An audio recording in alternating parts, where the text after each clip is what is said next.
Hello folks, this is Tom from anti-proton.com, and this is the next in my installment of video log things. It's where I basically talk and drone on about absolutely nothing, but hopefully you find it of interest. My normal videos will continue to come. I'm just going to also do these, so this isn't like in the place of, it's inclusive. You know, my computer tanked. I'm getting it fixed. The CPU scrammed and overheated, so I had to get the thermal gel stuff or the paste or whatever it is and a new cooler and install all of that. And that's going along swell. So I'll be doing that pretty soon. I had 2 videos in the cooker ready to go when this all happened, so hopefully I can get that out of the way. I'm going to be talking to you quickly today a little bit about solar astronomy, just a little tiny bit, show you a couple pictures. Talk to you about one sociology sort of issue, if you like. I don't know if I'd want to go so far as to call it a sociology issue, but mention books quickly and a couple of little quick things and then be done. First off, I've ordered a new laptop. It's a Dell Inspiron 3000 series, 15-inch. Yeah, I know, that's not the most amazing laptop, but the whole point of it isn't to like game. I have like an epic gaming system. I wanted to be able to work on my books while I'm out and about, and that would be extremely useful. So that's why I got the thing. And I looked around, and for the money, it was the best thing I could get. For the money. I mean, I don't want to like blow $1 million in this thing, right? So here I am in this. This is my walk-in closet. Yes, somebody had correctly identified it as a walk-in closet. I'm sitting here drinking a coffee, which is a diaphoretic. Yes, it's also a diuretic, which is what you probably thought I said, but I also said a diaphoretic, which is a different thing entirely. It makes you sweat. And it's hot too. So between the coffee and this hot room, I might die. I thought about, you know, what if I just do the entire video with no clothes? Then I'll be extremely cool. But then I'll lose all of my subscribers. So I'm not going to do that. Sorry, friends. Besides, you don't want that. You really don't want that. Anyway, so let's get into solar astronomy, all right? Basically put, I had a Coronado sunscope. That was my astronomy club's Coronado sunscope, but it wasn't working very well. You know, I kept like getting on Twitter and being like, oh man, I could saw some photos of the sun, and they look like crap. Well, this time I got to use a much better sunscope. Again from Coronado, same basic thing, but like a better one.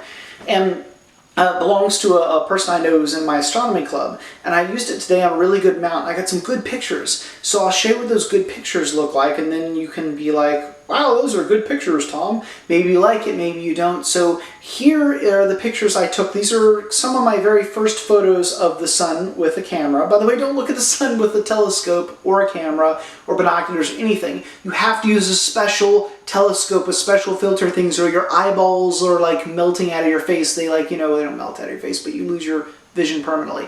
No joke, you will do it in like less than 1 second, it'll be gone. So use only the proper equipment for this sort of thing. I'm just giving you that as like kind of a heads up warning, okay? I used a very specialized scope for this. So here they are.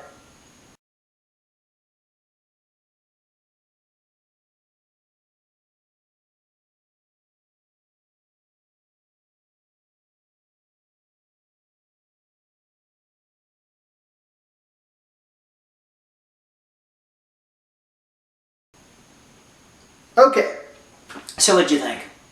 Not bad, huh?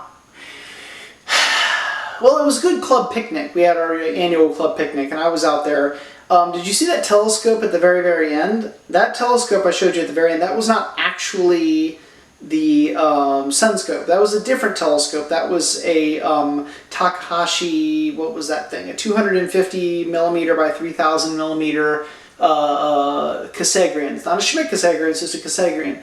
And that is a really amazing telescope. In fact, that's not mine. Somebody else owns it. They have 2 of those things, and they have like a longer one that's a refractor too. God, I love astronomy and nuclear physics and everything else. So the sun photos were neat. I'm going to try to see if I can get some better ones next time, so we'll see how that turns out. Let's see, what's next up on the list? I wanted to bring up my little sociology issue. I've been noticing on my Twitter feed, I pointed out that I saw somebody make a post about this and I retweeted it, but basically put, why is it that women are not allowed to go shirtless when men can go shirtless? Why? Oh, well, because it's indecent. But why is it indecent? Because you'll see their sexualized parts. You mean the parts that have been sexualized by society? Yes. So there you go. basically put, straw man, our society has sexualized the mammary organs, the breasts, and as a result of that, now we have then declared them taboo and sealed them off. But it occurs to me how extremely arbitrary that is. And it's not particularly fair for women either. I'm assuming most of them don't want to walk around topless. But like, if you're on a beach or something, if it's hot outside and you're mowing, honestly, you should be allowed to do so. At your choice, mind you, not forced. I'm talking about like at your choice. And it's weird actually in our society that we do it the way we do. If you look in many ancient societies, you'll find that toplessness is perfectly normal and it's not sexualized. Like nobody thinks of it that way. If you look at tribal societies, I research them heavily for my books. So I actually already know this. But our society does this. And in fact, having like legs that were exposed for the longest time was considered highly sexualized and you couldn't do it as indecent. And if you went back to like the 20s and 30s and like you exposed your legs, you know, if you're a woman and exposed your legs, everybody would be like, oh my god. So it's perfectly acceptable now because it's still sexualized a little bit, but it's been dropped down a notch. So I wonder what would happen if we did that as a society and we didn't hold that against women, because it's actually an interesting form of misogyny, don't you think? It sort of is. It's misogyny because it limits what women can do and gives them unfair treatment versus men. And in a way, it's also misandry, which is again the going against men, because it sort of infers that somehow men won't be able to control themselves. So it works against both. It's vastly more misogynist than it is misandrous, by the way. By the way, I'm not like some kind of hardcore radical feminist. It's like, you know, oh my god, I hate men. Nothing like that.